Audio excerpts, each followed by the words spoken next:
তো হ্যালো, আজকের ক্লাসে আমরা করব ক্লাস 10 ফিজিক্স ফার্স্ট চ্যাপ্টার পরিবেশের জন্য ভাবনা। তো এই চ্যাপ্টারটিকে করার জন্য আমাদেরকে ফার্স্টে এই 4টে টপিক জেনে নিতে হবে। মানে এই চ্যাপ্টারটাকে আমরা এই 4টে টপিকে ভাগ করতে পারি। চ্যাপ্টারটা খুব একটা বেশি বড় নয় আর খুব একটা বেশি কঠিনও নয়। আগের সব বিভিন্ন ভূগোল বা ফিজিক্যাল সায়েন্সের ধারণা দিয়ে এই চ্যাপ্টারটা পুরোটাই করে নিতে পারবে। এখানে এই চ্যাপ্টারটা করার জন্য আমাদের এই 4টে টপিক জানতে হবে। 4টের মধ্যে প্রথম 3টাই একটু আগেই তোমরা করেছো। এই মিথেন গ্যাসটা একটু অন্য। প্রথম টপিকটা কী বলেছে? বায়ুমণ্ডলের স্তরবিন্যাস। তারপর গ্রিন হাউস এফেক্ট ও বিশ্ব উষ্ণায়ন। তৃতীয়, শক্তির যথাযথ ব্যবহার। এখানে বিভিন্ন রকম শক্তির ব্যবহার বলেছে, যেমন স্থিতিশক্তি, যেমন হচ্ছে কয়লা শক্তি, এগুলো হচ্ছে বিভিন্ন স্থিতিশক্তি। আর একটা হচ্ছে অপ্রচলিত শক্তি যেগুলো আছে, যেমন সৌরশক্তি, বায়ু শক্তি, জল শক্তি। এরপর লাস্টে একটা মিথেন গ্যাসের ব্যাখ্যা আছে, ছোট্ট ব্যাখ্যা। এই চ্যাপ্টারটা খুবই সোজা হবে আমাদের জন্য। তো এখানে ফার্স্ট এটা বলেছে বায়ুমণ্ডলের স্তরবিন্যাস। এই স্তরবিন্যাস বলতে আমরা কী পাচ্ছি না, বায়ুমণ্ডলের গঠন সম্পর্কে আমাদের এখানে ব্যাখ্যা দিয়েছে। যেমন বায়ুমণ্ডলের স্তরবিন্যাস বলতে আমরা যেটা আগে থেকেই জানি, বায়ুমণ্ডলের 5টা স্তর থাকে: ট্রোপোস্ফিয়ার, স্ট্র্যাটোস্ফিয়ার, মেসোস্ফিয়ার, থার্মোস্ফিয়ার আর এক্সোস্ফিয়ার। তো এখানে সেই সম্পর্কে সব কিছু বলা আছে পরপর। কারণ ট্রোপোস্ফিয়ারের বৈশিষ্ট্য দেওয়া আছে ভূমি থেকে প্রায় 16 কিমি অবধি বিস্তৃত, মেরু অঞ্চলে এটা 9 কিমি অবধি বিস্তৃত, আর এটা হয়তো নিরক্ষীয় অঞ্চল এবং অন্যান্য বেশিরভাগ অঞ্চলই 16 কিমি অবধি ট্রোপোস্ফিয়ার বিস্তৃত। এর উষ্ণতা প্রায় 15 ডিগ্রি সেন্টিগ্রেড থেকে -56 ডিগ্রি সেন্টিগ্রেড। এই স্তরে উচ্চতা বৃদ্ধির সঙ্গে সঙ্গে উষ্ণতা ও চাপ উভয়ই কমে যায়। এর একটা বৈশিষ্ট্য এটা যে উচ্চতা বাড়ার সাথে সাথে এর উষ্ণতার চাপ কমে।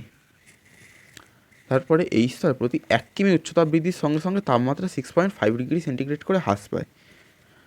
বায়ুমণ্ডলে প্রায় 75% গ্যাসীয় উপাদান, ধূলিকণা, জলীয় বাষ্প, কুয়াশা, মেঘ এই স্তরে থাকে বলে এই স্তরকে বায়ুমণ্ডলের ঘনত্ব ও চাপ সবথেকে বেশি হয়। তো এইটাও মনে রাখবে, এইখানে বায়ুমণ্ডলের ঘনত্ব আর চাপ সবথেকে বেশি থাকে। এই জন্য এই স্তরে ঝড়, বজ্রপাত, বৃষ্টি সংঘটিত হয় বলে এই স্তরকে ক্ষুব্ধমণ্ডল বলে। যেমন ট্রোপোস্ফিয়ারের ওপরের সীমাস্ত অঞ্চল ট্রোপোপজ অংশে উষ্ণতা মোটামুটি -56 ডিগ্রি সেন্টিগ্রেডে স্থির থাকে। মানে যত নিচের দিকে থাকে তত উষ্ণতা 15 ডিগ্রি থেকে শুরু হয়, একদম ওপরের স্তরে যেতে যেতে -56 ডিগ্রিতে পৌঁছয়। এরপরে স্ট্র্যাটোস্ফিয়ার। চিন্তা নিয়ে তোমাদের এটা হচ্ছে নোট করে দেখিয়ে দেবো, যেরকম হচ্ছে যেটা সহজে বোঝা যায়। এরপর স্ট্র্যাটোস্ফিয়ার কী বলেছে না, একটি ট্রোপোস্ফিয়ার হচ্ছে এটি ট্রোপোস্ফিয়ারের উপর থেকে 45 কিমি পর্যন্ত অঞ্চলে বিস্তৃত, অর্থাৎ ভূপৃষ্ঠের সাপেক্ষে 16 কিমি থেকে 45 কিমি পর্যন্ত বিস্তৃত। তো ঠিক আছে, ভূপৃষ্ঠ সাপেক্ষে 16 থেকে 45 কিমি অবধি স্ট্র্যাটোস্ফিয়ার বিস্তৃত। এটার বৈশিষ্ট্য ওর থেকে অনেকটা অন্য। এখানে উষ্ণতা -56 ডিগ্রি থেকে 0-তে হয়। মানে এই স্তরে উচ্চতা বৃদ্ধির সঙ্গে সঙ্গে উষ্ণতা বাড়তে থাকে। এই স্তরে জলীয় বাষ্প, মেঘ থাকে না এবং উষ্ণতা বিশেষ পার্থক্য থাকে না। ঝড়, বৃষ্টি, বজ্রপাত প্রভৃতি প্রাকৃতিক ঘটনাগুলি ঘটে না, তাই একে শান্তমণ্ডল বলে। ভূপৃষ্ঠের সাপেক্ষে প্রায় 15 থেকে 35 কিমি পর্যন্ত বিস্তৃত স্ট্র্যাটোস্ফিয়ার অঞ্চল বায়ুমণ্ডলের ওজোন গ্যাস সমৃদ্ধ যে স্তর থাকে তাকেই ওজোন স্তর বা ওজোনোস্ফিয়ার বলে। ঠিক আছে, তারপর স্ট্র্যাটোস্ফিয়ারের ঊর্ধ্বসীমাকে স্ট্র্যাটোপজ বলে।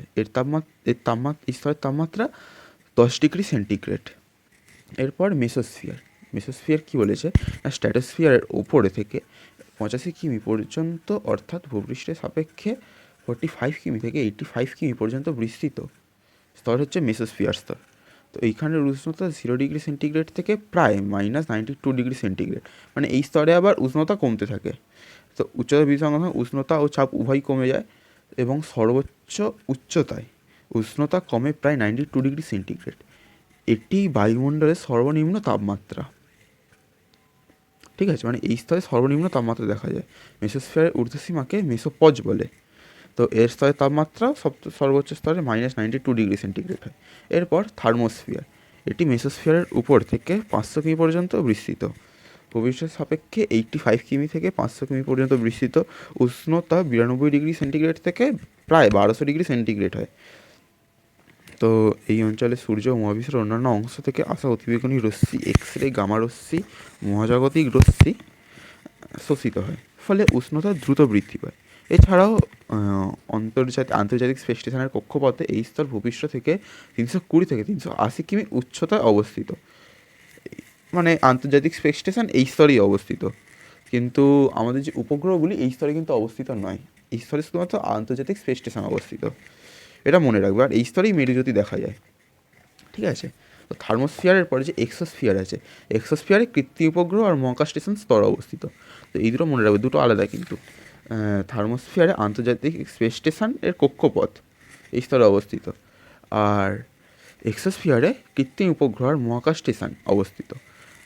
তো এক্সোস্ফিয়ারের উষ্ণতা সর্বোচ্চ থাকে 1200 ডিগ্রি সেন্টিগ্রেড থেকে 1600 ডিগ্রি সেন্টিগ্রেড, আর এটা থার্মোস্ফিয়ারের ওপরে মানে 500 কিমির ওপর থেকে 750 কিমি অবধি বিস্তৃত।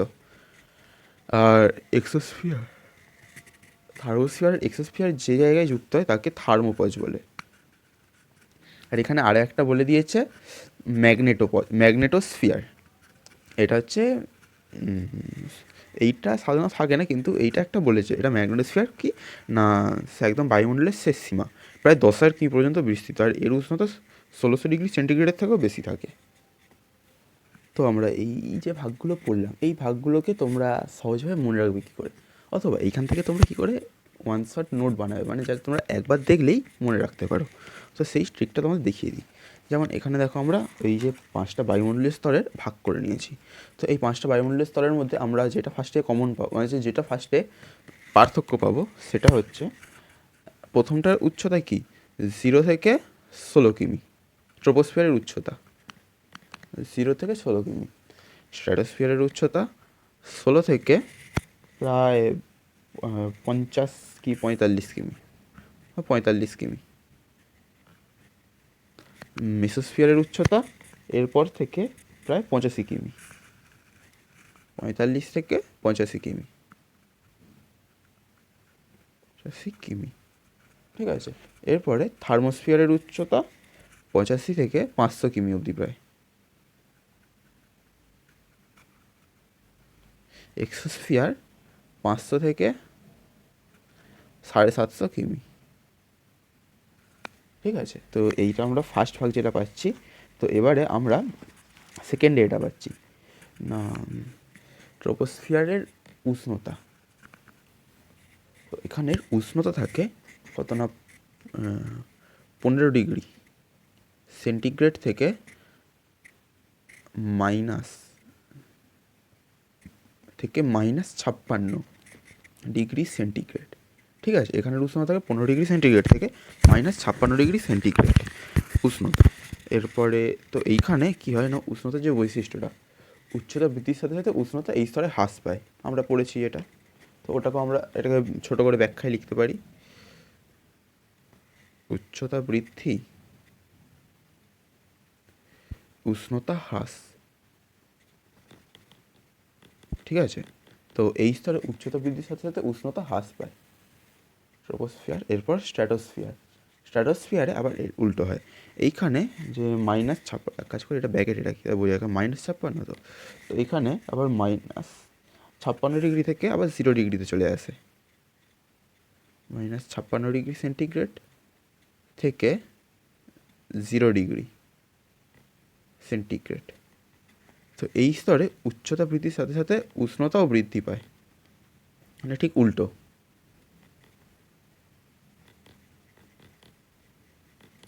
উচ্চতা বৃদ্ধি উষ্ণতাও বৃদ্ধি, ঠিক আছে। তো এরপরে যেটা আছে মেসোস্ফিয়ারের উষ্ণতা এই 0 থেকে -92-তে চলে যায়, এই 0 ডিগ্রি সেন্টিগ্রেড থেকে যায় -92 ডিগ্রি সেন্টিগ্রেড। তো এর আবার কী হচ্ছে, উচ্চতা বৃদ্ধির সাথে সাথে উষ্ণতা হ্রাস,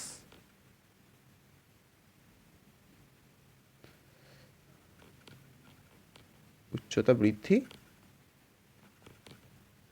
উষ্ণতা হ্রাস, উষ্ণতা হ্রাস, ঠিক আছে। এরপর থার্মোস্ফিয়ারে কত উষ্ণ দেখা যায় না, এখানে -92 থেকে -92 ডিগ্রি সেন্টিগ্রেড থেকে প্রায় 1200 ডিগ্রির কাছাকাছি চলে যায় ডিগ্রি সেন্টিগ্রেড। এই হচ্ছে উষ্ণতা তারতম্য, এইটাই মনে রাখবে। তো এরপরে এইখানে এই দুটো স্তরে দুটোতেই উচ্চতা বৃদ্ধির সাথে সাথে উষ্ণতা বাড়তে থাকে, ঠিক আছে। এক্সোস্ফিয়ারও সেম। এক্সোস্ফিয়ারে 1200 ডিগ্রি সেন্টিগ্রেড এর থেকেও প্লাস, মানে এর থেকেও বেশি থাকে। তো এই দুই স্তরেই উচ্চতা বৃদ্ধি ও উষ্ণতাও বৃদ্ধি, উচ্চতা বৃদ্ধির সাথে সাথে উষ্ণতাও বৃদ্ধি পায়, ঠিক আছে। এরকম করে তোমরা সহজ করে মনে রাখতে পারবে। মনে রাখবে যে ট্রোপোস্ফিয়ারে উচ্চতা বৃদ্ধির সাথে সাথে উষ্ণতা হ্রাস পায়, আর মেসোস্ফিয়ারে উচ্চতা বৃদ্ধির সাথে সাথে উষ্ণতা হ্রাস পায়। বাকি স্তরগুলোয় উচ্চতার সঙ্গে উষ্ণতাও বৃদ্ধি পায়, ঠিক আছে। এটা একটা হলো।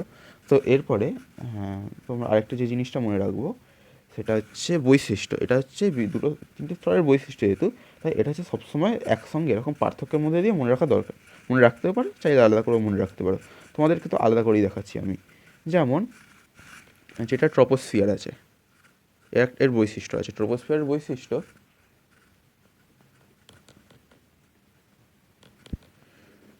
এক নম্বর কি না, ট্রোপোস্ফিয়ারে এখানেই পৃথিবীর যে বায়ুমণ্ডলের স্তরে সব থেকে বেশি বায়ুর স্তরের ঘনত্ব অবস্থিত।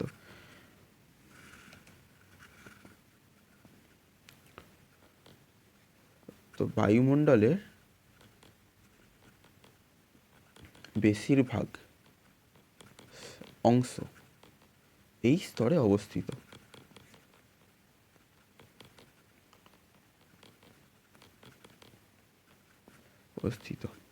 তাই এখানে সব ঝড় বৃষ্টি হয়।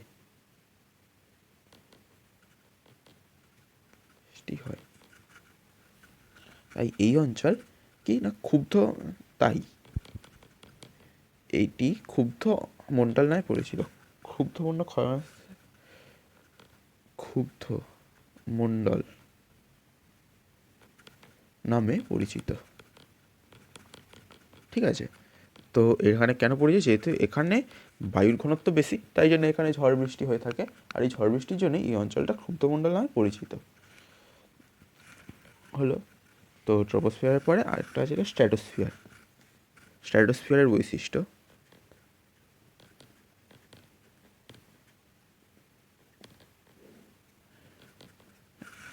এর বৈশিষ্ট্য কি না, স্ট্র্যাটোস্ফিয়ার এটা শান্তমণ্ডল নামে পরিচিত। কেন না এখানে এখানে বায়ুমণ্ডল, এখানে ঝড় বৃষ্টি কিছুই হয় না। সরি, তো এখানে স্ট্র্যাটোস্ফিয়ারে, যেহেতু স্ট্র্যাটোস্ফিয়ারে কোনো রকম ঝড় বৃষ্টি হয় না,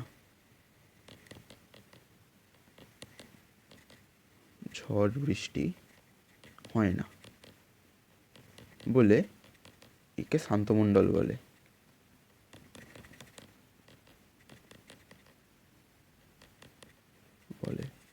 ঠিক আছে, ঝড় বৃষ্টি হয় না বলে একে শান্তমণ্ডল বলা হয়। এছাড়াও এই স্তরে প্লেন ওড়ে, এই স্তরের মধ্যে দিয়েই প্লেন ওড়ে। স্তরে বিমান যাতায়াত করে।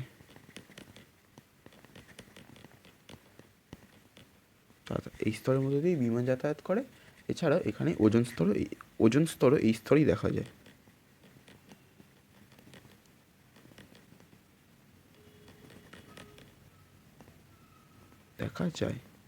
ঠিক আছে। এরপরে মেসোস্ফিয়ার।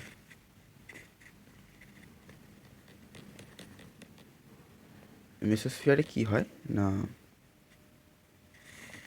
এইখানের এখানে তাপমাত্রা সর্ব থেকে কম যায়। এই স্তরের তাপমাত্রা সর্বনিম্ন কত না, প্রায় -92 ডিগ্রি সেন্টিগ্রেড। এটি সব থেকে কম তাপমাত্রা। এরপরে মেসোস্ফিয়ারের পরে মেসোস্ফিয়ার, তারপর থার্মোস্ফিয়ার। থার্মোস্ফিয়ারের বৈশিষ্ট্য আমরা লিখবো। থার্মোস্ফিয়ারটি থার্মোস্ফিয়ার দিয়ে কী হয়, থার্মোস্ফিয়ার দিয়ে বেতার তরঙ্গ প্রতিফলিত হয়ে আসে, এটা তো আমরা লিখতেই পারি। প্লাস এখানে আমরা বৈশিষ্ট্য আন্তর্জাতিক স্পেস স্টেশন এই কক্ষপথের স্তরে থাকে, এটাও লিখতে পারি। তো এখানে দুটো বৈশিষ্ট্য, প্রথম হচ্ছে বেতার তরঙ্গ বা রেডিও তরঙ্গ এখান দিয়েই প্রতিফলিত হয়। আমরা এমন সব শব্দ ইউজ করতে হবে ওয়ান শটের ক্ষেত্রে যাতে সহজে দেখেই তোমরা বুঝতে পারো। তাই বেতার তরঙ্গ প্রতিফলন ছোটো করে লিখলাম। এছাড়াও মহাকাশ বিভিন্ন আন্তর্জাতিক স্পেস স্টেশনের কক্ষপথ অবস্থিত,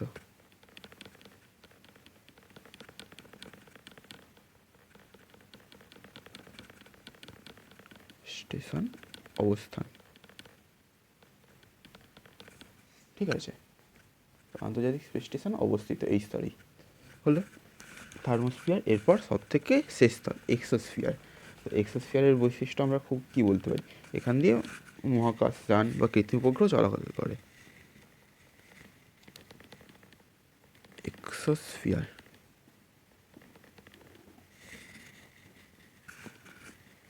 হচ্ছে কৃত্রিম উপগ্রহ ও মহাকাশযান চলাচল যানের কক্ষপথ হলো তোমাদের এইটা। তো এরপর তাহলে আমাদের যেটা ফার্স্টের পার্ট ছিল এই বায়ুমণ্ডলের স্তর বিন্যাস উষ্ণতা, এর মধ্যে এখনও আরেকটা বলতে পারি যে ওজোন স্তর, এটাও ওর মধ্যেই পড়ার কথা। ওজোন স্তরেই দেখো, ওজোন স্তরে যে স্ট্র্যাটোস্ফিয়ারের নিম্ন অংশে ভূপৃষ্ঠ থেকে 15 থেকে 35 কিমি উচ্চতায় যে ওজোন গ্যাস এর আবরণ পৃথিবীকে ঘিরে আছে তাকে ওজোন স্তর বা ওজোনোস্ফিয়ার বলে।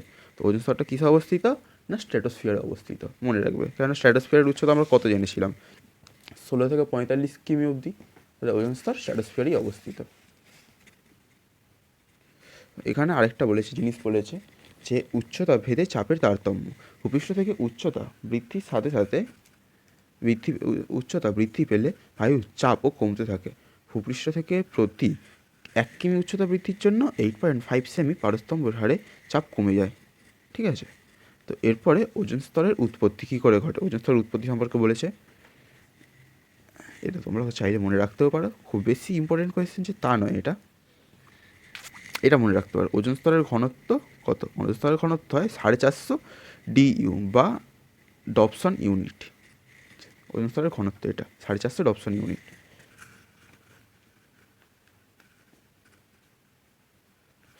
তো ওজোন স্তর উৎপত্তি পদ্ধতি যেটা বলেছে, ওজোন স্তর প্রথমে স্ট্র্যাটোস্ফিয়ারে উপস্থিত অক্সিজেন অণু মানে O2 অণু সূর্যালোকে থেকে কম তরঙ্গযুক্ত ইউভি রশ্মি শোষণ করে অক্সিজেন পরমাণুতে ভেঙে যায়। এরপর অক্সিজেন পরমাণু সূর্যালোক আর ইউভি আলোরই উপস্থিতিতে অক্সিজেন সঙ্গে বিক্রিয়া হচ্ছে, একটা অক্সিজেনের সঙ্গে বিক্রিয়া করে আরেকটা মুক্ত হয়ে যায়, তেমনি এরমভাবে চলতে থাকে। ও পরে আরও একটি অক্সিজেনের সঙ্গে একটি ও বিক্রিয়া করে ওজন উৎপন্ন করে, এরকম করে ওজন উৎপন্ন হয়। তো এরকম করেই ওজন সেটা হচ্ছে ওজন স্তর গঠন করে। O3-কে ওজন গ্যাস বলে, ঠিক আছে।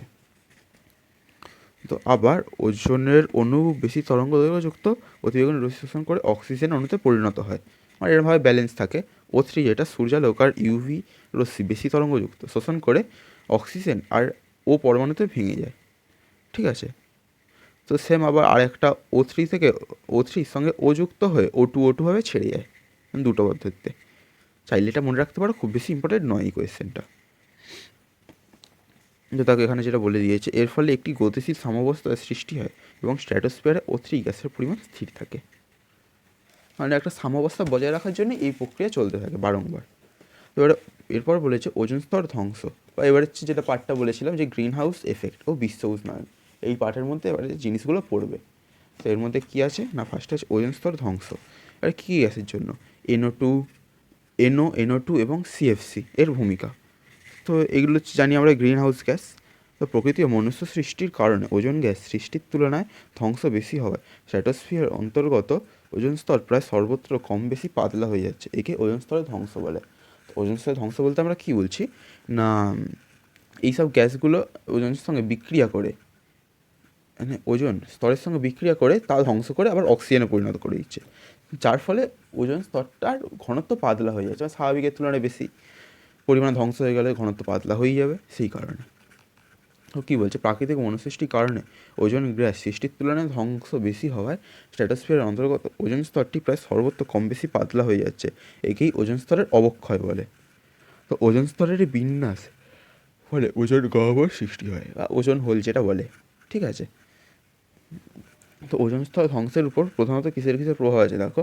ফার্স্ট হচ্ছে ধ্বংসের সূর্যরশ্মির প্রভাব, দ্বিতীয়ত হচ্ছে সিএফসি যে গ্যাস, সিএফসি মানে ক্লোরোফ্লোরোকার্বন এর প্রভাব, আর তৃতীয় নাইট্রাস অক্সাইড আর নাইট্রোজেন ডাইঅক্সাইড এর প্রভাব।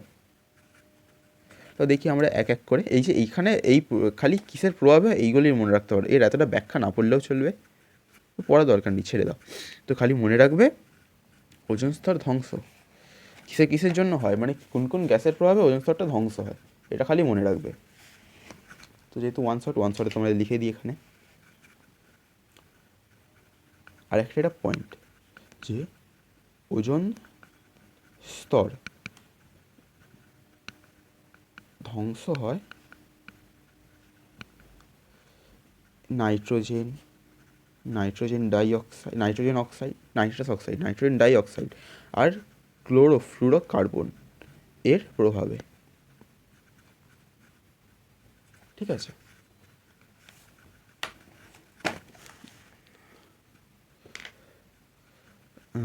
তো এবারে ওজোন স্তরে ধ্বংসের কি ক্ষতিকর প্রভাব, এটা ইম্পর্টেন্ট, এটা তোমরা স্টার দিয়ে লিখতে পারো বা স্টার দিয়ে পরপর পয়েন্টসও লিখতে পারো।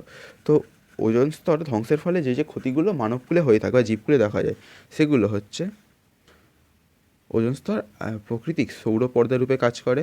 তো ওজোন স্তর ধ্বংস হলে অতিবেগুনি রশ্মি পৃথিবী পৃষ্ঠে পৌঁছবে, ফলে স্বাস্থ্য ও পরিবেশের উপর নিম্নলিখিত ক্ষতিকর প্রভাবগুলি দেখা যাবে। যেমন ইউভিবি অংশ মানুষের কোষস্থিত ডিএনএ দ্বারা শোষিত হয়, এতে ত্বক পুড়ে যায়, ঘটনাকে সৌরদগ্ধ বা সানবার্ন যেটাকে বলে। তো ইউভিবি রশ্মির প্রভাবে সানবার্ন হয়, সেটা মানুষের ডিএনএ শোষিত কোষস্থ ডিএনএতে শোষিত হয়। এছাড়াও ইউভিবি এর প্রভাবে ত্বকে ক্যান্সার হতে পারে। ইউভি রশ্মি প্রভাবে সামুদ্রিক প্ল্যাঙ্কটন এর বিনাশ ঘটতে পারে। মানে ইউভিবি রশ্মির প্রভাবেই সাধারণত মানুষের বেশিরভাগ ক্ষতিটা হয়, কিন্তু ইউভি রশ্মির প্রভাবে অন্যান্য জীবগুলোর ক্ষতি হয়, যেমন প্ল্যাঙ্কটনের বিনাশ, ফলে সামুদ্রিক মাছ ও প্রাণীর খাদ্যের অভাব দেখা যায়। এবং ইউভি এর প্রভাবে কিছু প্রাণীর প্রজনন ক্ষমতাও হ্রাস পায়। এছাড়াও ইউভি এর প্রভাবে সালোক সংশ্লেষ ব্যাহত হয়, উদ্ভিদ বৃদ্ধির হারও কমে যায়। তো উদ্ভিদ আর প্রাণী জগতে ইউভি এ রশ্মি যেটা, ওর কোনো প্রভাব পড়ে না। ঠিক আছে, এটা মনে রাখবে, এটা মনে রাখার দরকার নেই, তাহলে মনে রাখবে কি যে কোন ইউভি রশ্মি ক্ষতি করে না, যদি মনে রাখতে চাও মনে রাখতে পারো ইউভি এ রশ্মি প্রাণী ও উদ্ভিদের কোনো ক্ষতি করে না। তো ইউভি বি রশ্মি কী কী ক্ষতি করে,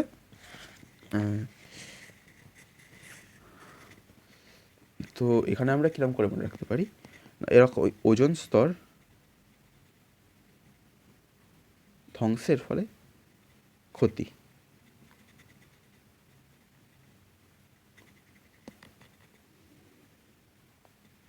তো কি এটা হচ্ছে, আমরা কি জানি যে ওজোন স্তর আমাদের প্রাকৃতিক সৌরপর্দার রূপে কাজ করে, এটা আমরা সবাই জানি। তো এটা অনুপস্থিতিতে কী হয়, ক্ষতি হয়। শুধু ক্ষতিগুলো কী করবো, এক নম্বর কি না, ইউভি বি রশ্মি ইউভি বি মানব ডিএনএতে শোষিত হয়, মানব ডিএনএ দ্বারা শোষিত হয়।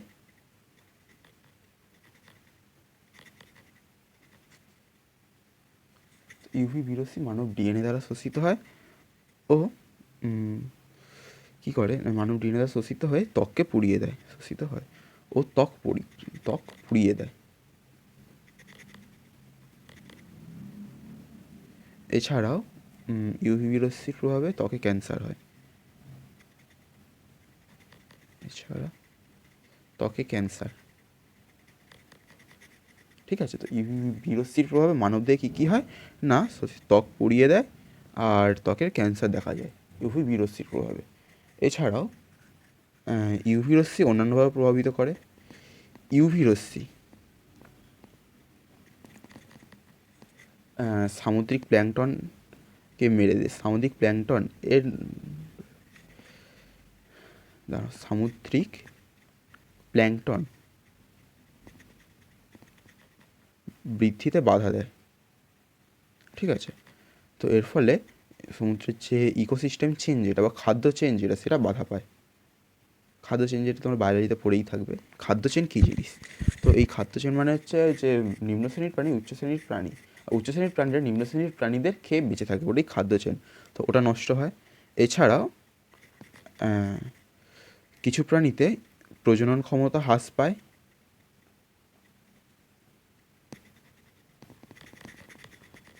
প্রজনন ক্ষমতা হ্রাস পায়। আরেকটা কী হয় না, উদ্ভিদের বৃদ্ধি কমে যায়, বৃদ্ধি হার কমে যায়।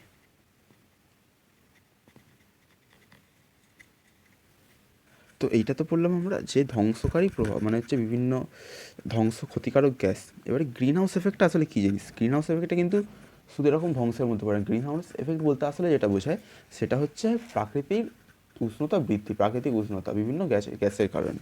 আমাদের গ্রিন হাউস এফেক্ট বিশ্ব উষ্ণায়ন কীভাবে বুঝিয়েছে না, ভূপৃষ্ঠে ঘিরে ওজোন, জলীয় বাষ্প, carbon die oxide, nitrous oxide ও মিথেন, সিএফসি ইত্যাদি গ্যাসগুলো আছে জলীয় বাষ্প, ওই বিভিন্ন গ্যাসগুলো গ্যাসের পরিমণ্ডল সূর্য থেকে ছোট তরঙ্গের দৈর্ঘ্যে রশ্মিকে পৃথিবীতে আসতে দেয়, কিন্তু উত্তপ্ত ভূপৃষ্ঠ কিন্তু বিকৃত দীর্ঘ তরঙ্গে দৈর্ঘ্য রশ্মিকে মহাশূন্যে ফিরে যেতে দেয় না। এই বিকৃত রশ্মি কিছুটা অংশ গ্যাসীয় পরিমণ্ডল দ্বারা শোষিত এবং বাকি অংশ পৃথিবী পৃষ্ঠে প্রতিফলিত হয়ে ভূপৃষ্ঠে ও তৎসংলগ্ন বায়ুমণ্ডলকে উত্তপ্ত করে রাখে। তো এর ফলে হচ্ছে কি চারপাশে এমন একটা পর্দা সৃষ্টি হয়। তো গ্রিন হাউসটা জিনিসটা আসলে এমন হয় না, যখন কিছু যে শীতের দেশে বেশিরভাগ ক্ষেত্রে দেখা যায় গাছপালা চাষের জন্য সেটাকে কাঁচের ঘর দিয়ে ঢেকে রাখা হয়। তো ওই কাঁচের মধ্যে দিয়ে ছোট তরঙ্গযুক্ত সূর্যালোক প্রবেশ করে যায়, কিন্তু তা যখন প্রতিফলিত হয় রাতের সময়, যখন বাইরের চারপাশ ঠান্ডা হয়ে যায়, তখন ওই কাঁচের তরঙ্গ ভেদ করে যে তাপমাত্রাটা বেরোতে পারে না। তো এটাই হচ্ছে গ্রিন হাউস এফেক্ট। তো এই এফেক্টে যেসব গ্যাসগুলো প্রভাবিত করে সেই গ্যাসগুলো সম্পর্কে বলেছে। সাধারণত গ্রিন হাউস এফেক্টে প্রভাব করে এরকম গ্যাসগুলোর নাম মনে রাখলে হবে ওজোন, জলীয় বাষ্প, carbon die oxide, N2O, methane আর সিএফসি। এই গ্যাসগুলোর নাম মনে রাখলেই হবে। তো মানবজাতির ক্রিয়াকলাপ, ঠিক আছে। তো তোমাদের এই গ্রিন হাউস এফেক্টটা আসলে কীরকম করে কাজ করে তোমাদের যে ছবির মাধ্যমে দেখাই তো হবে।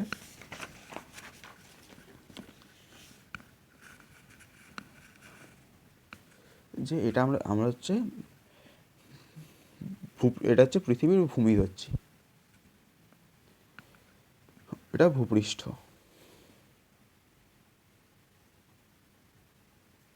এই স্তর যেটা বানালাম এটা হচ্ছে গ্রিন হাউস স্তর, গ্রিন হাউস গ্যাস স্তর, ঠিক আছে। এটা গ্রিন হাউস গ্যাস স্তর। তো কী হয় না, এটা হচ্ছে সূর্য থেকে এইগুলো যে এই রশ্মিগুলো যে প্রবেশ করছে, এগুলো ক্ষুদ্র তরঙ্গযুক্ত রশ্মি,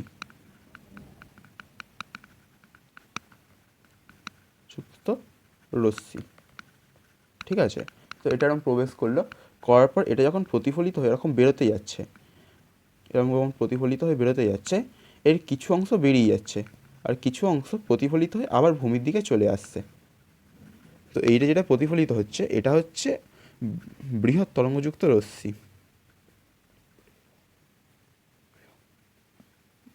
এটা বৃহৎ তরঙ্গযুক্ত রশ্মি, ঠিক আছে। তো এই বৃহৎ তরঙ্গযুক্ত রশ্মিটাকে এই গ্রিন হাউস গ্যাসের স্তরটা প্রতিফলিত করে আবার পৃথিবীতে পাঠিয়ে দিচ্ছে, ফলে পৃথিবীর তাপমাত্রা বেড়ে যাচ্ছে, উষ্ণতা ও টেম্পারেচার। তাহলে এবারে যেটা রয়েছে এখানে আমাকে বলে দিয়েছে এই যে বিশ্ব উষ্ণায়নের গ্রিন হাউস গ্যাসগুলোর কোনটা কত পার্সেন্ট মানে করছে সেটা দেখতে পারো, কিন্তু খুব বেশি ইম্পর্টেন্ট নয়, এটা না দেখলেও চলবে। তো এবারে গ্লোবাল ওয়ার্মিংয়ের প্রভাব বলছে। গ্লোবাল ওয়ার্মিংয়ের প্রভাবে এটা হচ্ছে ইনফরমেশানের জন্য, কারণ এরকম যেমন গ্লোবাল ওয়ার্মিং থেকে এরকম কোয়েশ্চেন আসার সম্ভাবনা নেই। তো যেটা বলেছে গ্লোবাল ওয়ার্মিংয়ের প্রভাব হচ্ছে 2050 সাল নাগাদ পৃথিবীর গড় তাপমাত্রা বর্তমানে যেটা 15 ডিগ্রি সেন্টিগ্রেড সেটা 2 থেকে 4 ডিগ্রি সেন্টিগ্রেড পর্যন্ত বৃদ্ধি পাবে। সমুদ্র জলে CO2 শোষণ ক্ষমতা কমে যাবে। সমুদ্র কেন কমে যাবে না, যেহেতু সমুদ্র স্তরে বিভিন্ন জলজ উদ্ভিদ অবস্থান করে, যারা পরিবেশের সঙ্গে অনেক পরিমাণে অক্সিজেন ও কার্বন ডাই অক্সাইড আদান প্রদান ঘটিয়ে থাকে। এছাড়াও গবেষক ডেনমার্ক এর মধ্যে উচ্চ উষ্ণতা সহ্য করতে না পেরে 44% স্তন্যপায়ী ও 23% প্রজাতির পাখি বিলুপ্ত হয়ে যাবে। এছাড়াও এর জন্য সাইক্লোন টর্নেডোর গতি বৃদ্ধি পাবে, ফলে বনভূমি নষ্ট হবে, মানে গ্লোবাল ওয়ার্মিংয়ের জন্য। ঠিক আছে,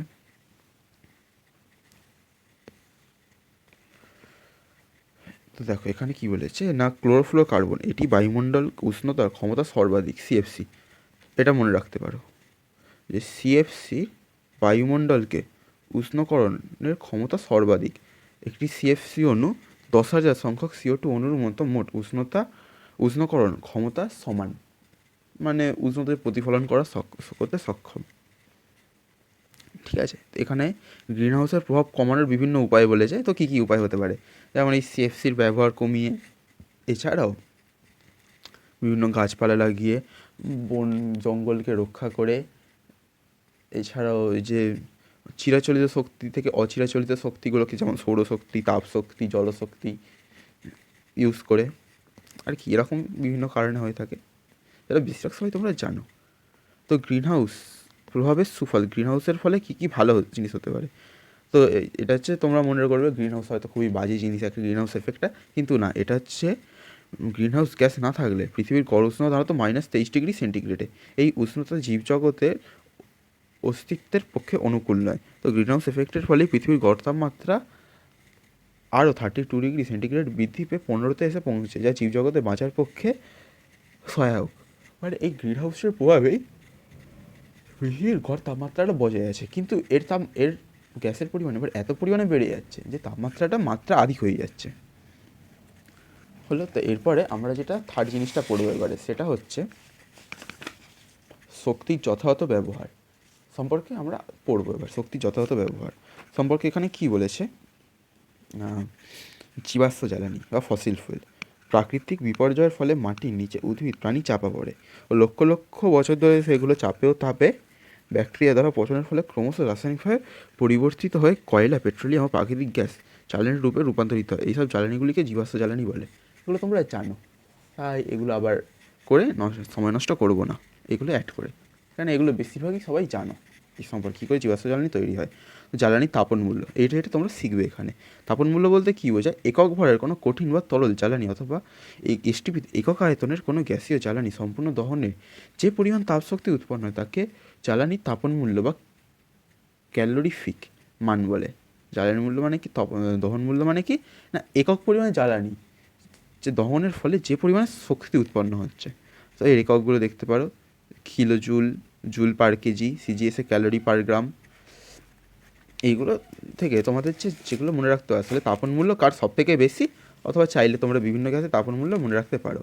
যেমন দেখো এখানে কি বলেছে, কতগুলো গুরুত্বপূর্ণ জ্বালানি তাপন মূল্য, যেমন বিভিন্ন প্রকার কয়লা, এখানে কয়লার তাপন মূল্য বলেছে। তো এখানে কি জানি, সব থেকে ভালো মানের কয়লা অ্যান্থ্রাসাইট, আর সব থেকে বাজে মানের পিট কয়লা দিয়ে কি রাস্তা তৈরি হয় এরকম। অ্যান্থ্রাসাইট জ্বালানির কাজে ব্যবহৃত হয়। তো এর অ্যান্থ্রাসাইট যেমন সব থেকে ভালো মানের কয়লা, তেমনি এর তাপন মূল্য সব থেকে বেশি, 32,500 থেকে প্রায় 34,000 কিলোজুল পার কিলোগ্রাম অ্যান্থ্রাসাইট কয়লার। তো এটা তোমরা মনে রাখবে কি, সব থেকে দহন মূল্য কোন কয়লার বেশি না, অ্যান্থ্রাসাইট, আর সবথেকে কম পিট কয়লা, ওটা তোমরা এমনিতেও মনে থাকবে। তো এটা একটা ইম্পর্টেন্ট জিনিস, এটা মনে রাখবে। তো এরপরে হচ্ছে আমাদের যে এই ওয়ান শট যে নোটেতে আমরা এটাও অ্যাড করব, অ্যান্থ্রাসাইট কয়লার তাপন মূল্য সর্বাধিক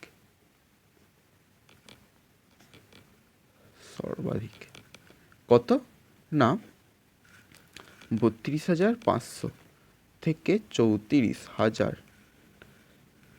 কিলোজুল পার কিলোগ্রাম। ঠিক আছে, সব থেকে হচ্ছে অ্যান্থ্রাসাইট কয়লা, এটা কয়লার মধ্যে অ্যান্থ্রাসাইটের তাপন মূল্য সর্বাধিক 32,500 থেকে 34,000 কিলোজুল পার কিলোগ্রাম। গ্যাসের ক্ষেত্রে এটা আরও বেশি হবে। তো গ্যাসের ক্ষেত্রে বেশি বলতে দেখো, এটা কয়লা গেল, কয়লার পরে বলেছে প্রাকৃতিক গ্যাস বা সিএনজির হচ্ছে উহার তাপন মূল্য। পেট্রোলিয়াম খনিতে পেট্রোলিয়ামের ওপরে এবং কোনো কোনো খনিতে শুধুমাত্র যে গ্যাসীয় পদার্থ সঞ্চয় থাকে সেই গ্যাসীয় পদার্থকে প্রাকৃতিক গ্যাস বলে বা ন্যাচারাল গ্যাস। এই প্রাকৃতিক গ্যাসের উদাহরণ কী কী? পেট্রোলিয়াম জাতীয় জ্বালানি, কারণ পেট্রোলিয়াম গ্যাস, পেট্রোল বা গ্যাসোলিন, কেরোসিন তেল, ডিজেল, রান্নার গ্যাস, এলপিজি আর সিএনজি। এর মধ্যে তাপন মূল্য সবথেকে বেশি পেট্রোলিয়াম গ্যাসের আর রান্নার গ্যাস এলপিজি, এই দুটোরই তাপন মূল্য সবথেকে বেশি। ঠিক আছে, এর থেকে তো এখানে এই পেট্রোলিয়াম যেটা পাওয়া যায়, পেট্রোলিয়ামকে আসলে বলে শব্দটা এসে পেটা বা রক এবং ওলিয়াম বা অয়েল তেল থেকে, রক অয়েল বা মিনারেল অয়েল ও একে বলা হয়। পেট্রোলিয়ামকে মিনারেল অয়েলও বলা যায়। তো এখানে বিভিন্ন গ্যাসের যেমন সিএনজি তাপন মূল্যটা তোমরা দেখতে পারো 33,500 থেকে 50,000। রান্নার গ্যাস এলপিজি 50,000, ডিজেল গ্যাসের 44,800, কেরোসিন তেলের 46,200, পেট্রোল বা গ্যাসোলিনের 48,000 আর পেট্রোলিয়াম গ্যাসের 50,000। তো এর যেহেতু নির্দিষ্ট কোনোটার সর্বাধিক নেই, সেই জন্য এটা তোমরা নাও করতে পারো যে সর্বাধিক তাপমাত্রা কোনটার। এটা তোমরা হচ্ছে জানার জন্য শুধু মনে রাখতে পারো, কিন্তু এটা খুব বেশি প্রয়োজন নেই। এখানে মনে রাখতে হবে যে প্রাকৃতিক গ্যাসগুলোর উদাহরণ কি, সিএনজি, এলপিজি, তারপরে হচ্ছে petroleum gas, gasoline, kerosene, diesel, এইসব জ্বালানিগুলোর নাম মনে রাখলেই হবে। তো এরপর বলেছি জীবাশ্ম জ্বালানি সংরক্ষণের আমাদের প্রয়োজন কেন, সেই সম্পর্কে বলেছি। জীবাশ্ম জ্বালানি মজুদ সীমিত, মানে এটা হচ্ছে নির্দিষ্ট পরিমাণে আছে এবং নবীকরণযোগ্য, এটা তোমরা জানো। জনসংখ্যা বৃদ্ধি অগ্রগতির ফলে বর্তমানে হারে জীবাশ্ম জ্বালানি ব্যবহারের ফলে এর মজুদ শেষ হয়ে যাবে, ফলে শক্তির সংকট দেখা যাবে। এছাড়াও জীবাশ্ম জ্বালানির অধিক ব্যবহারে উৎপন্ন গ্রিনহাউস গ্যাস CO2 আর NO2 বিশ্ব উষ্ণায়ন ঘটাবে, যেগুলো হচ্ছে খুবই কমন একটা জিনিস, যেগুলো আমরা আগেও পড়েছি ছোটোবেলায়। তো এটা খুব বেশি গুরুত্ব দেওয়ার দরকার নেই। এরপর স্থিতিশীল বৃদ্ধি ও উন্নয়ন। স্থিতিশীল বৃদ্ধি বা উন্নয়ন বলতে কী বোঝায়? না, ধীরে ধীরে হচ্ছে ভবিষ্যতের জন্য জিনিস সংগ্রহ করে বর্তমান প্রজন্মকে চালানো। তো কী সংজ্ঞাটা বলেছে আমরা পড়ি, যে উন্নয়নমূলক কর্মসূচি গ্রহণের মাধ্যমে প্রাকৃতিক সম্পদের পরিমিত ও যথার্থ ব্যবহার এবং পরিবেশ বান্ধব প্রযুক্তি বা কৌশলের সুদর প্রয়োগের মাধ্যমে বর্তমান জীবনযাত্রার মানোন্নয়ন ও ভবিষ্যৎ প্রজন্মের জন্য প্রাকৃতিক সম্পদকে সুরক্ষিত করে মানব জীবনের সর্বাধিক উন্নয়ন করা যায়, তাকে স্থিতিশীল উন্নয়ন বলে। ঠিক আছে, এই উন্নয়নের মূল লক্ষ্য কি? ভবিষ্যৎ প্রজন্মে নিজস্ব চাহিদা মেটানোর সামর্থ্যকে ব্যাহত না করে বর্তমান প্রজন্মের চাহিদাকে পূরণ করা ও পৃথিবীর প্রাকৃতিক উৎসের সীমার মধ্যে বর্তমান ভবিষ্যৎ প্রবেশগত ও অর্থনৈতিক সামাজিকত উন্নয়ন ঘটানো। ঠিক আছে, তো এর উন্নয়নের পদক্ষেপ কী কী হতে পারে? না, অনবীকরণযুক্ত শক্তির ব্যবহার কমানো, যেমন পেট্রোল, ডিজেল এর ব্যবহার কমিয়ে নবীকরণযুক্ত শক্তি এবং অপচয়িত শক্তি, যেমন সৌরশক্তি, বায়ুশক্তি, জলভাটা শক্তি, ভূতাপ শক্তি এর ব্যবহার, বায়োমাস শক্তি ও বায়োগ্যাস এর শক্তি বাড়িয়ে বজ্র পদার্থের পুনর্ব্যবহার করে, যেগুলো হচ্ছে খুব বেসিক একটা জিনিস। এরপর স্থিতিশীল উন্নয়নে অপ্রচলিত বা বিকল্প শক্তির ব্যবহার, যেমন চিরাচরিত শক্তি বা অপচয়িত শক্তি বলতে বিভিন্ন নবীকরণযোগ্য শক্তি, যেমন সৌরশক্তি, বায়ু শক্তি এ সম্পর্কে বলবে। এরপর কী রয়েছে, অপচয়িত শক্তি সম্পর্কে বিভিন্ন বলে, যেমন সৌরশক্তি সম্পর্কে ব্যাখ্যা দিয়েছে, বায়ু শক্তি সম্পর্কে বায়ু শক্তির ব্যবহার। এখন কী সৌরশক্তির ব্যবহার কিসে হতে পারে, যেমন সৌরকোষের মাধ্যমে সৌরশক্তিকে সরাসরি বিদ্যুৎ শক্তিতে রূপান্তরিত করা যায়। তো এর মধ্যে দিয়ে কী ইউজ করা যায়? Solar light, solar calculator, solar fan, solar mobile charger ইত্যাদি। বায়ু শক্তির মধ্যে দিয়ে কী বায়ু শক্তি যেমন হচ্ছে বায়ু প্রবাহের কাজে লাগিয়ে হাওয়া কল এর টারবাইন ঘটিয়ে বিদ্যুৎ শক্তি উৎপন্ন করা হয়। তো এর মধ্যে দিয়ে কী করা যেতে পারে?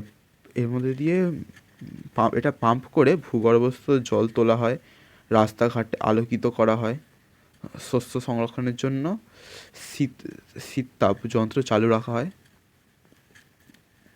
ঠিক আছে, তো এখানে তোমরা একটা জিনিস যেটা মনে রাখতে পারো, খুব একটা ইম্পর্টেন্ট নয়, যে এই উইন্ডমিল চালানোর জন্য ন্যূনতম বায়ুর বেগ হওয়া উচিত 15 কিলোমিটার পার আওয়ার। এরপর ভূতাপ শক্তি, তো ভূপৃষ্ঠের উষ্ণতা কী করে ব্যবহার করে কী হয় না,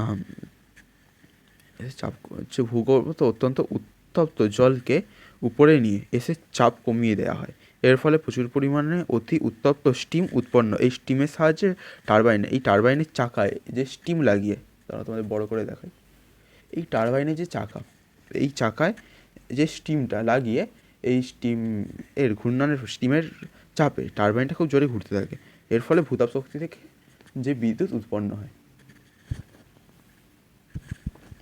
এরপর জোয়ার ভাটা শক্তি ও তা থেকে বিদ্যুৎ উৎপন্ন। জোয়ার ভাটার সময় কি প্রবল জলস্রোতের সাহায্যে টারবাইন ঘোরানো হয় জলস্রোতের মধ্যে রাখে। বায়োমাস শক্তি কাঠ পাতা, আখের ছিবড়া, ধানের তুষ, বিভিন্ন যে বজ্র পদার্থগুলোকে পচিয়ে বায়োগ্যাস বিভিন্ন ধরনের বায়োমাস উৎপন্ন করে। এদেরকে বায়োমাস বলে জ্বালানি হিসাবে, মানে এদেরকে যখন জ্বালানি হিসাবে ব্যবহার করা হয়। বায়োগ্যাসটা আবার অন্য জিনিস, বায়োগ্যাসকে হচ্ছে পচিয়ে, যেমন ঘাস শিল্পজাত কৃষিজাত জৈব আবর্জনাকে ডাইজেস্টের মধ্যে দিয়ে বায়ু নিরুদ্ধ অবস্থায় মিথানোজেনিক ব্যাকটেরিয়া সাহায্যে পচন ঘটিয়ে যে গ্যাস উৎপন্ন করা হয় তাকে বায়োগ্যাস বলে। ঠিক আছে, হলো। তো বায়োগ্যাসের জ্বালানি মূল্য দেখতে হবে 35 থেকে 40,000 কিলোজুল। তো বায়োগ্যাসের প্রধান উপাদান মিথেন। এর তাপন মূল্য কত বলে দিয়েছে। বায়োগ্যাসের প্রধান উপাদান মিথেন। তো বায়োগ্যাস থেকেও বিদ্যুৎ উৎপন্ন সম্ভব, যেটা বিদ্যুৎ উৎপন্ন করতে পারে, যা গৃহে বিদ্যুৎ চাহিদার অনেকটা অংশ মেটাতে পারে। বায়োগ্যাস উৎপাদনের সুবিধা কি, এটা অল্প জায়গায় কম খরচে উৎপাদন করা সম্ভব। ঠিক আছে, এরপর সব থেকে শেষে জৈব জ্বালানি। জৈব জ্বালানি কী জিনিস, উদ্ভিদ বা অণুজীবের মধ্যে আত্তীকরণ হওয়া কার্বন ঘটিত যৌগ থেকে ভৌত বা রাসায়নিক প্রক্রিয়া তৈরি জ্বালানিকে বায়োফুয়েল বলে। ওটা বায়োগ্যাস ছিল, মানে ওটাকে পচিয়ে করা। আর বায়োফুয়েলটা ডাইরেক্ট জীবকুল থেকে, এটাকেও পচিয়ে করা বায়োফুয়েল। বায়োফুয়েলের কয়েকটা উদাহরণ: ইথানল, বায়োডিজেল, গ্রিন ডিজেল আর বায়ো ইথান। এখান থেকে তোমরা এতগুলো যে পড়লে, এখান থেকে খুব বেশি মনে রাখার জিনিস কী হতে পারে না, বায়োফুয়েলের উদাহরণ। এখানে দুটো জিনিস মনে রাখতে পারো। ফার্স্টে যেটা মনে রাখতে পারো সেটা হচ্ছে বায়োগ্যাস। এটা কী মনে রাখবে না, বায়োগ্যাসের প্রধান উপাদান কি না, মিথেন। এছাড়াও বায়োফুয়েলের উদাহরণ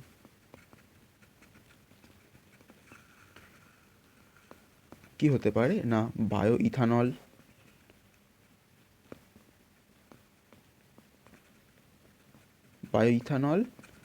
বায়োডিজেল।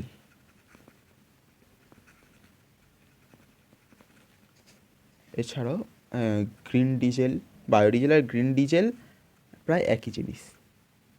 আর বায়ো ইথার। ঠিক আছে, তো এরপরে বায়োডিজেল জিনিসটা কি। বায়োডিজেলের উৎস হচ্ছে উদ্ভিজ্জ তেল অথবা প্রাণীয় চর্বি থেকে বিশেষ রাসায়নিক প্রক্রিয়া বায়োডিজেল তৈরি করা হয়। জ্যাট্রোফাইরাস গাছের বীজ থেকে তৈরি তেলের প্রক্রিয়াকরণের মাধ্যমে বায়োডিজেল তৈরি হয়। আমাদের দেশে এই পদ্ধতিটি প্রচলিত। শ্যাওলা জাতীয় অথবা অন্যান্য অণুজীব ও প্রোটিন থেকে বায়োডিজেল তৈরি হয়। ব্যবহার কি না, খনিজ ডিজেলের সঙ্গে মিশিয়ে ডিজেল ইঞ্জিন যুক্ত জ্বালানি হিসাবে ব্যবহার করা হয়। এছাড়াও ডিজেল জেনারেটর চালাতেও ব্যবহার করা যায় বায়োডিজেলটা।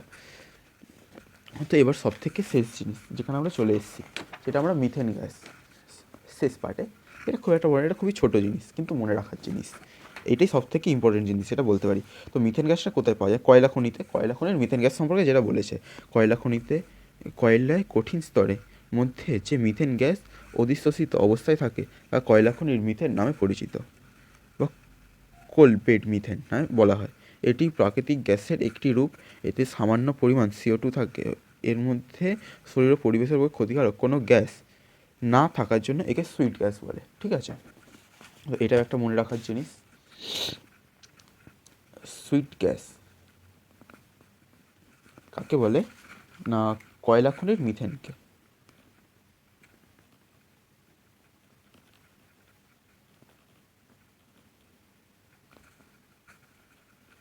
বলে যেহেতু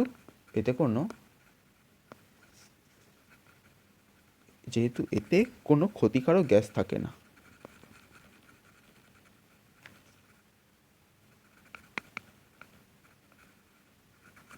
ঠিক আছে, তো এরপরে কয়লা খনির গ্যাস গ্যাস আহরণ পদ্ধতি, এটা দরকার নেই, কারণ ওখান থেকেও কোল্ড স্টিম, ওই যে স্টিমের মাধ্যমেই করা হয়, গ্যাস থেকে জ্বালানি উৎপন্ন করা হয়, যেটা সেবার সব থেকে ইম্পর্টেন্ট জিনিস এই চ্যাপ্টারের মধ্যে, যেটা সব থেকে নতুনও পড়তে পারো, অনেকেই এটা এই সম্পর্কে ঠিকঠাক এটা জানেও না। কী জিনিস না, মিথেন হাইড্রেট এবং তা থেকে মিথেন গ্যাস আরোহণ। মিথেন হাইড্রেটটাকে কী বলে? মিথেন হাইড্রেটকে বলে আসলে আগুন বরফ। জিনিসটা কি না, মিথেন হাইড্রেট হলো 4 অণু CH4 আর 23 অণু জলের সংকেত বিশিষ্ট বরফের ন্যায় দেখতে কেলাসাকার সাদা কঠিন পদার্থ। এর মধ্যে প্রায় 13.4% মিথেন থাকে। এই পুরো জিনিসটাই ইম্পর্টেন্ট। কি না, এইখানে এই যে এই সংকেত বিশিষ্ট বরফ, যার মধ্যে 13.4% মিথেন থাকে, এটাকেই আগুনে বরফ বা ফায়ার আইস বলে। 1100 মিটার নিচে সমুদ্রের তলদেশে এই পাললিক শিলাস্তরের নিচে এই মিথেন হাইড্রেটটা পাওয়া যায়। তো এই মিথেন হাইড্রেটের বৈশিষ্ট্য আমরা কী কী দেখলাম, এটা দেখব, এটাই শেষ কোয়েশ্চেন এখান থেকে। তো এখানে আমরা লিখতে পারি মিথেন হাইড্রেট অপর নাম আগুনে বরফ। আগুনে বরফ, এতে 13.4% মিথেন থাকে। আর এর 13.4% মিথেন থাকে। আর কি পড়লাম এর থেকে না, এর সংকেত 4CH2, 23H2O এর সংকেত। তো ভূপৃষ্ঠ থেকে 1000 থেকে 1100 মিটার গভীরতা এটা পাওয়া যায়, যেটা খুব একটা বেশি ইম্পর্টেন্ট নয় মনে রাখা। তো এর সঙ্গেই আজকের এখানেই চ্যাপ্টার শেষ। আবার তোমাদের সঙ্গে পরবর্তী ভিডিওয়ে দেখা হবে। আজকের মতো ভিডিওটা এখানেই শেষ করা হচ্ছে।